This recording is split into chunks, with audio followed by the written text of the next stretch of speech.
Anyone can open and start an Etsy business. I truly believe that. But a lot of people will not do it correctly.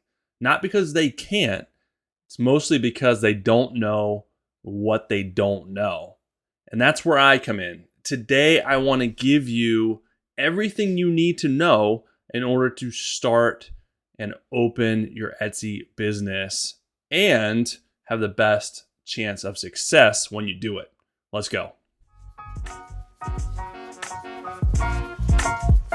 Hey there, what is going on? Welcome back to the Handmade and Beyond podcast. I'm your host, LL. Glad to be back hanging out with you guys as usual, talking about everything Etsy and anything else that is pertinent to the online business handmade realm.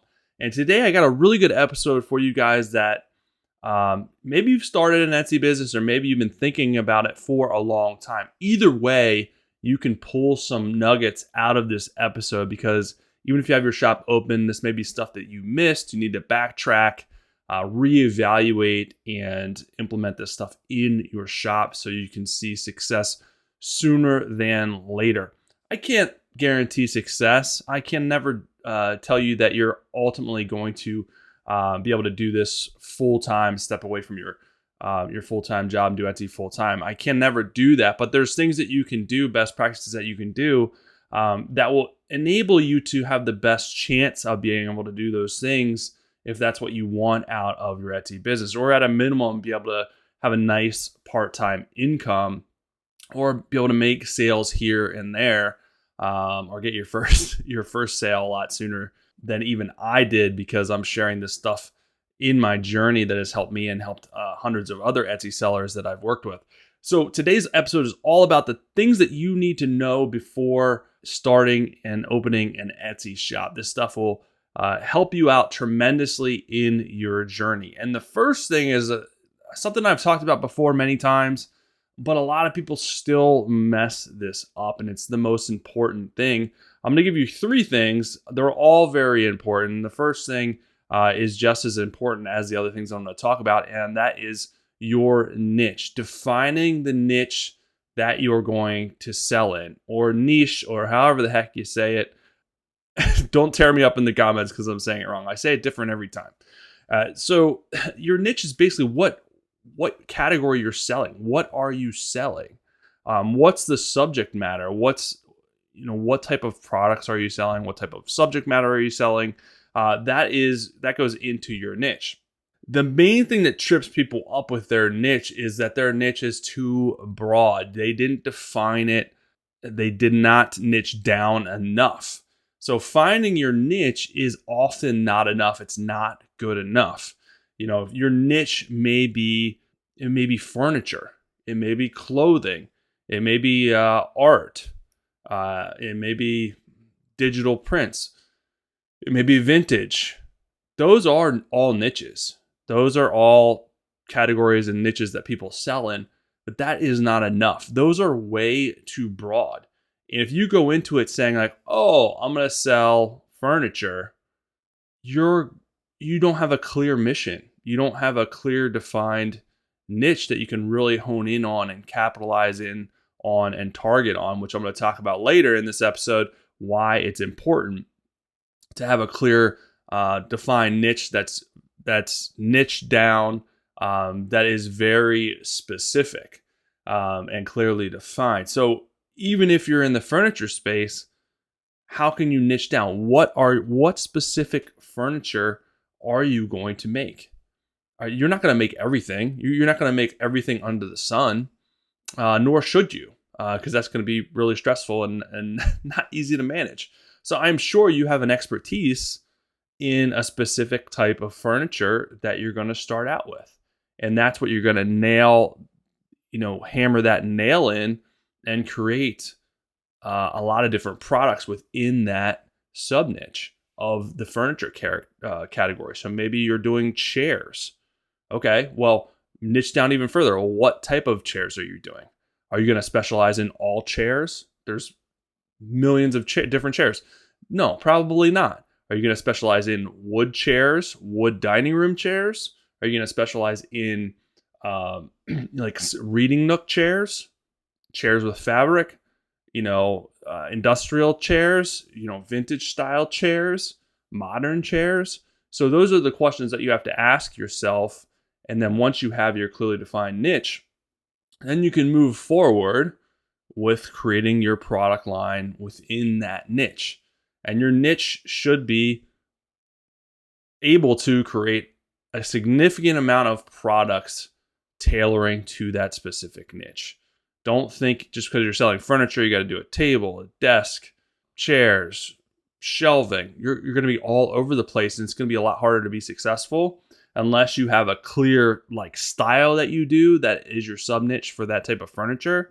A lot of people do epoxy inlays. So maybe you do different furniture, but your niche is the epoxy inlaid furniture. So that's where you can go a little bit broader, but you're still bringing it back to a specific sub niche that you're going to be known for, that you're going to specialize in. So think about what you're interested in doing, what you're interested in creating, and make sure you're niching down enough. The next thing that you have to do when you clearly define your niche is you have to determine, is your niche profitable? Is it a profitable niche? Is there enough skin on the bone to make money in that niche? And that usually comes down to research, like how much does the products cost? If you're doing furniture, same idea. How much does the wood cost? How many hours does it take to create a project? What can you sell it for? So you're doing that type of research to kind of see the profit margins within that niche, because you never want to start selling or start opening a shop with super small profit margins, because it's setting you up for failure. You have to sell a ton to make any money. And then, changes in the market, such as a fee increase, such as, something happening where there's more competition, they're selling at a lot lower price, or if you need to market, you need to do sales and promotions, you need to have enough meat on the bone to be able to do those things and account for those things. If you start out with a 5% profit margin, you're never going to be able to run any sales, any type of promotions. It's going to be stressful. You're not going to make any money. So I would not recommend doing a niche that has a super thin profit margin. I recommend finding a niche that you can make 40 to 50% profit margin within that niche. And then you have a lot of wiggle room. You can still make money if you're running a sale, if you're running a promotion, or if Etsy increases their fees by 1.5% like they did last year. You're not going to have to worry as much about that because you have enough meat on the bone. You can always change your pricing too. You can increase pricing to account for changes within reason, depending on what you're selling, how specialized it is, the quality of it. So figure out your profit margin, do that homework.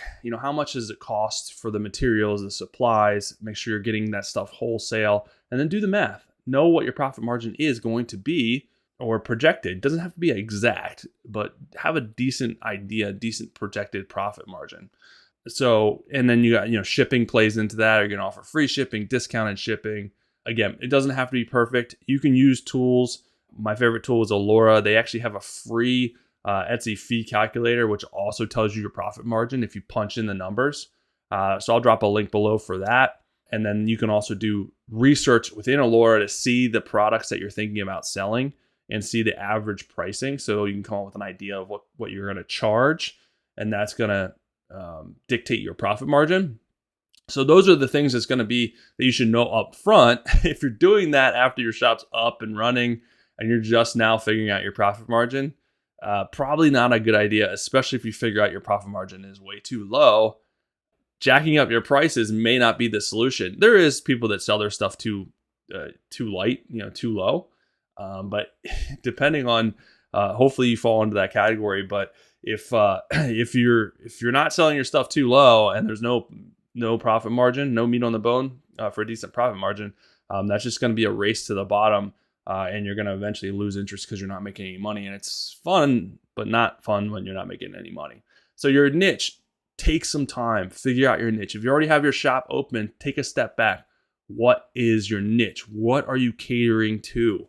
And that kind of leads me into the number 2 thing that I'm going to talk about, because these things go hand in hand, which is your target audience.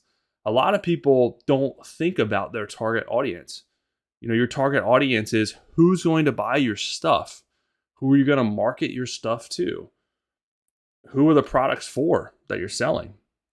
What are your products used for? All those questions come into play when figuring out your target audience. And that is going to help you determine not only what to sell within your niche so you can serve your target audience better, but it's going to help you market to them better.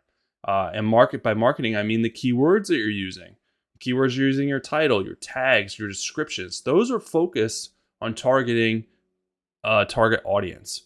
If you don't know who you're selling to and you're trying to just market to everyone under the sun, that's gonna be a losing battle. You're never gonna get anyone to come to visit your shop or visit your listings because your target audience isn't defined. You're using the wrong keywords because you have no clue who's gonna buy your stuff, who wants your stuff, because you don't know who you're targeting to.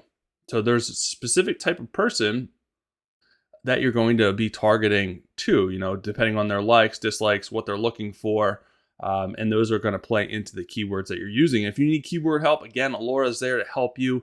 You can pop in a keyword, kind of see the stats as far as how much on average is it selling for, what's the traffic, and it'll give you like keywords within that same niche, the same target audience that you may want to use that you had no idea even existed, or you had no idea that you haven't even thought about it. That's why I like using that tool, the keyword search tool, because I don't know all the keywords out there, especially if it's a new item or a new niche.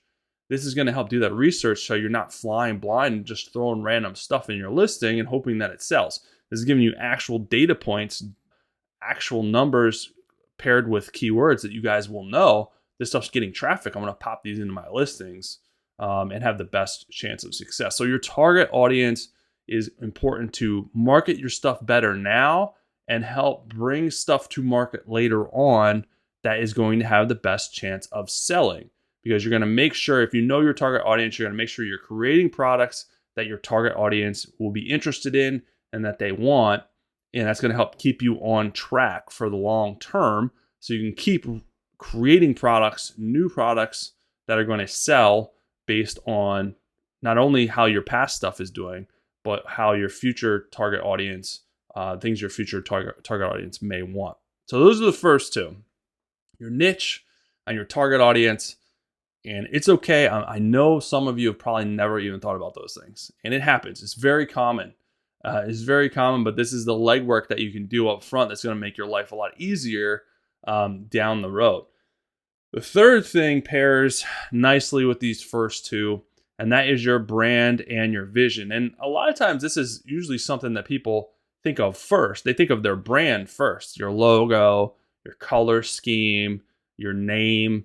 That goes into your brand. That's usually what people come up with first. They have to a fault. Some people spend way too much time on their name and their logo and stuff like that. When at the end of the day, that really is not as important as what you're selling. But that's usually what you think of first. But pairing with that is the vision of your brand and your company for the future. Your brand, like I said, it's your shop name, it's your aesthetics, it's your color scheme, it's all those things. It should also go along with your target audience. What's your logo and your tagline and your name.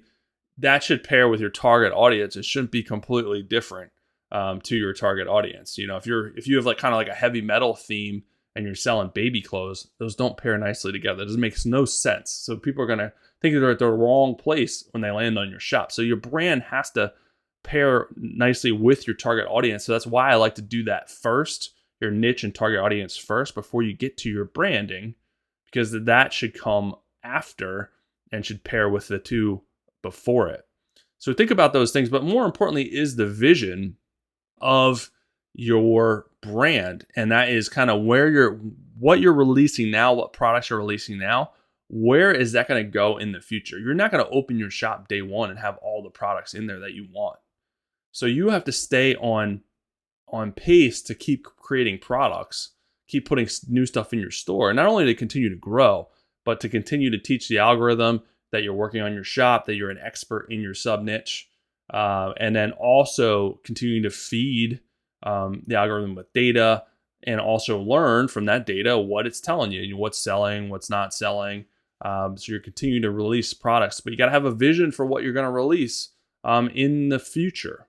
So maybe you're focusing on dining room, oak dining room chairs, bunch of variety of them right now.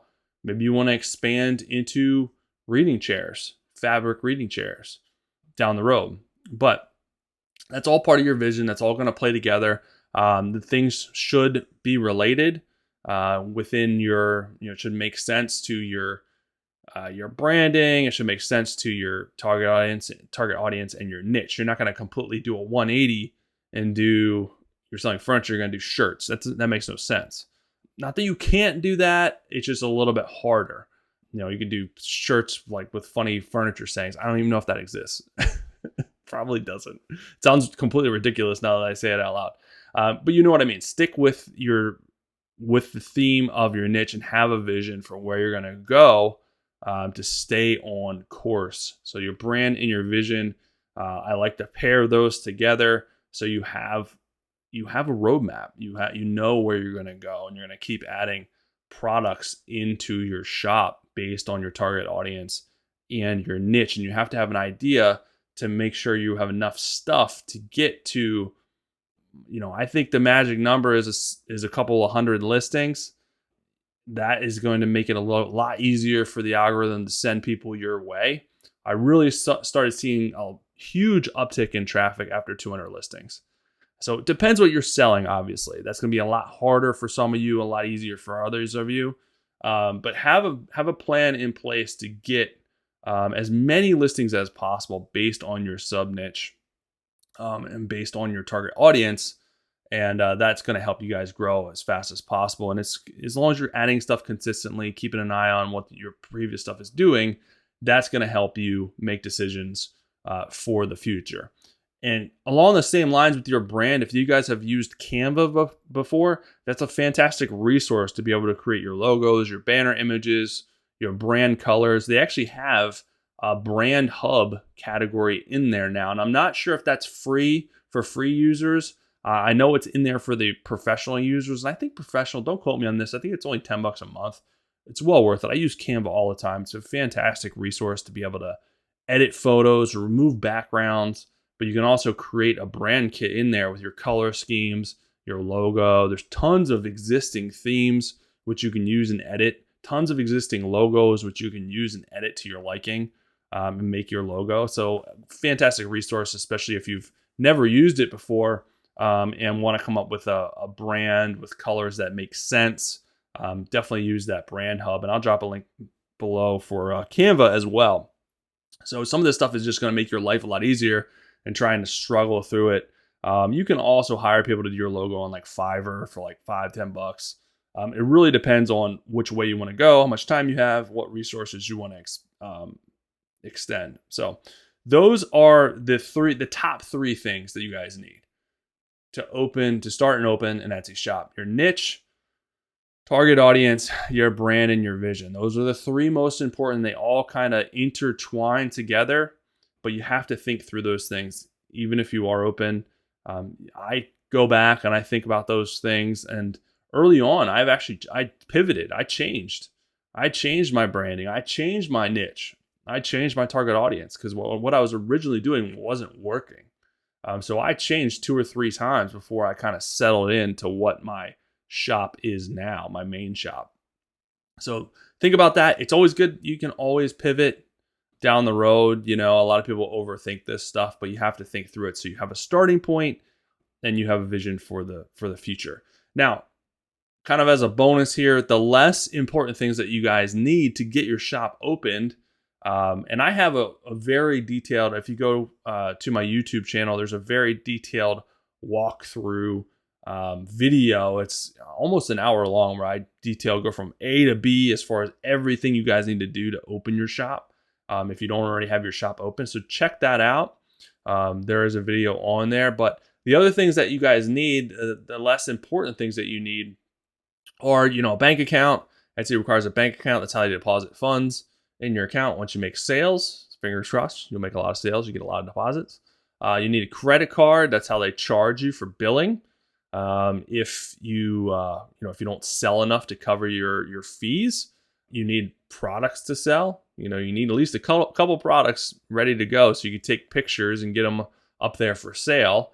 And then you need that stuff to be able to create the information to create your listings. So like I just said, your pictures, your stuff for your description, any specs that you want to put in your description, your keywords, your pricing. Again, Alura can help you with keywords and pricing, kind of take the guesswork out of it if you want to use that and make your life a little bit easier. It's best to start off doing that legwork up front, then have to go back and fix it later on.